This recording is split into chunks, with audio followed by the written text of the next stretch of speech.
خانہ جنگی شروع ہو جاتی ہے. ہم کنٹرول کرتے ہیں پولیس سے، پولیس والے بیچارے کیا کر سکتے ہیں؟ کچھ نہیں کر سکتے. یہ سب اوپر سے ہوتا ہے. ما اصاب من مصیبت فی الارض ولا فی انفسکم الا فی کتاب من قبل ان نبرأها ان ذلک علی اللہ یسیر. یہ میں اپنی بات نہیں کر رہا، آپ کو قرآن بتا رہا ہوں میرے عزیزوں. میری بات کو ذرا غور سے سنو. اللہ جل شانہ فرما رہے ہیں کہ تم پر اس دنیا میں جتنے بھی حالات آتے ہیں، جتنے بھی حالات آتے ہیں ہماری مرضی سے آتے ہیں. اس دنیا پر اور تمہاری جان پر جتنے بھی حالات آتے ہیں سب ہماری مرضی سے آتے ہیں، سب ہم نے لکھ چھوڑے ہیں. آپ صلی اللہ علیہ وسلم کا ارشاد ہے کہ لوح محفوظ پر جو کچھ لکھا جا چکا ہے اس کی اب تو سیاہی بھی سوکھ گئی ہے، لکھا جا چکا ہے. تو یہ اور اللہ جل شانہ فرما رہے ہیں کہ یہ سب کچھ کرنا میرے لیے بہت آسان ہے، بہت آسان ہے. جس معاشرے میں جیسے میں نے عرض کیا، جس معاشرے میں سودی نظام ہو وہاں خانہ جنگی ہوتی ہے، کیونکہ سود سے پیسہ تھوڑے لوگوں کے ہاتھ میں آ جاتا ہے. سود سے پیسہ تھوڑے لوگوں کے ہاتھ میں آ جاتا ہے، کچھ لوگوں کے ہاتھ میں آ جاتا ہے. اور صدقے سے اور تجارت سے مال لوگوں میں اور معاشرے میں بٹ جاتا ہے. دیکھو آپ صلی اللہ علیہ وسلم کا ارشاد، صدقہ دو مال بڑھے گا. قسم کھائی آپ صلی اللہ علیہ وسلم نے اس پر، تو اللہ کی قسم کھائی. اب میں سوچا کرتا تھا صدقہ دینے سے مال کیسے بڑھ جاتا ہے.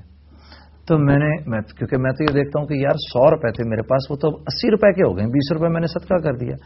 اللہ جل شانہ میری ضرورتیں 60 روپے کی کر دیں گے. اللہ اس بات پر قادر ہیں. یہ پیسہ تمہیں مجھے نفع پہنچانے میں 100% اللہ کے امر کا محتاج ہے. اب میری ضرورتیں 60 روپے کی کر دیں گے. اب میں سود لے رہا ہوں، 120 روپے ہو گئے میرے، تو مجھے تو نظر آ رہا ہے کہ میرے پیسے بڑھ گئے. اللہ میری ضرورتیں 140 روپے کی کر دیں گے. اور جب ہم صدقات بانٹتے ہیں لوگوں میں، پیسہ دیتے ہیں لوگوں میں، تو لوگ انہی پیسوں سے لا کے ہماری بنائی ہوئی چیزوں کو ہی تو خریدتے ہیں. تو آپ سسم کی بات بالکل صحیح، صدقہ دو مال بڑھے گا. سود سے کیا ہوتا ہے؟ سود سے یہ ہوتا ہے کہ غریب کے جسم کا خون نچڑ کے 4 5 6 ہاتھوں میں چلا جاتا ہے، جس سے خانہ جنگی ہوتی ہے. پھر تو یہ پولیس سے نہیں کنٹرول ہو سکتی، انتظامیہ سے نہیں کنٹرول ہو سکتی، یہ تمہارے میرے اعمال سے کنٹرول ہوگی.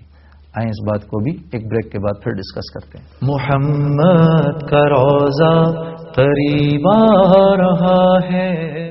تو میں نے کیا عرض کی تھی، جس معاشرے میں بدکاری عام ہو جائے، گانا بجانا عام ہو جائے، دن اور رات یہ سب کچھ ہو رہا ہو، لہو و لعب کی محفلیں چل رہی ہوں، اس معاشرے میں قتل و غارت شروع ہو جاتی ہے.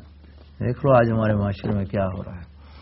یہ کو پولیس کے روکنے سے تھوڑی رکے گا، یہ میرے تمہارے اعمال سے رکے گا، اور رک جائے گا، یقیناً رکے گا. جیسے ہماری نافرمانیوں سے یہ ہو رہا ہے، ویسے ہماری فرما برداری سے یہ رک جائے گا. یقین کرو، یہی لڑکے جو آج لوگوں کی ماں بیٹیوں کے سر سے کپڑے کھینچ رہے ہیں، چادریں کھینچ رہے ہیں، یہی ان کے سر کے اوپر چادریں ڈالنے کا ذریعہ بنیں گے. اللہ کی قسم ایسا ہی ہوا، پہلے بھی ایسا ہی ہوا. دیکھو تو صحیح صحابہ کا معاشرہ کیسا تھا، اسلام لانے سے پہلے یہ لوگ کیسے تھے، کتنے برے تھے کہ کوئی ان پر حکومت کرنے کو تیار نہیں تھا. دشمن کا خون زمین سے خود رگڑ رگڑ کے چاٹا کرتے تھے. اور اس بات پر جھگڑا ہوتا تھا کہ تیرے اونٹ نے میرے اونٹ سے پہلے پانی کیسے پیا. 100 سال اس بات پر جھڑپ ہوا کرتی تھی. جو جتنا بڑا بدکار تھا، جتنا بڑا شرابی تھا، قاتل تھا، جواری تھا، وہ اس معاشرے میں اتنی ہی بڑی نظر سے دیکھا جاتا تھا. لوگ اس کے خوف سے اس کی عزت کرتے تھے، جیسے آج ہمارے معاشرے میں ہو رہا ہے.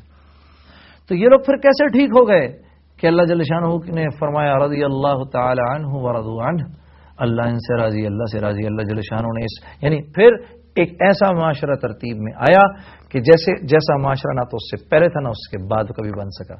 کہ آپ صلی اللہ علیہ وسلم نے فرمایا خیر القرون قرنی ثم الذین یلونہم ثم الذین یلونہم، کہ میرے وقت کا جو میرے ٹائم کے جو معاشرہ ہے، یہ وقت کے بہترین لوگ ہیں، پھر اس کے بعد والے اور پھر اس کے بعد والے.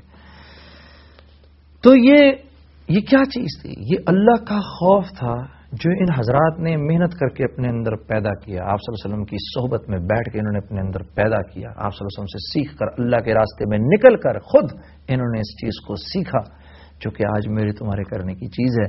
یقین کرو کہ انہی لوگوں میں بڑے بڑے رہزن تھے، بڑے بڑے قزاق تھے. اور پھر ایک وقت یہی آیا کہ جب خالد بن ولید کو آواز دینی ہوتی تھی کسی سپہ سالار کو یا کسی مجاہد کو، تو حضرت خالد بن ولید جن لوگوں کے نام لیا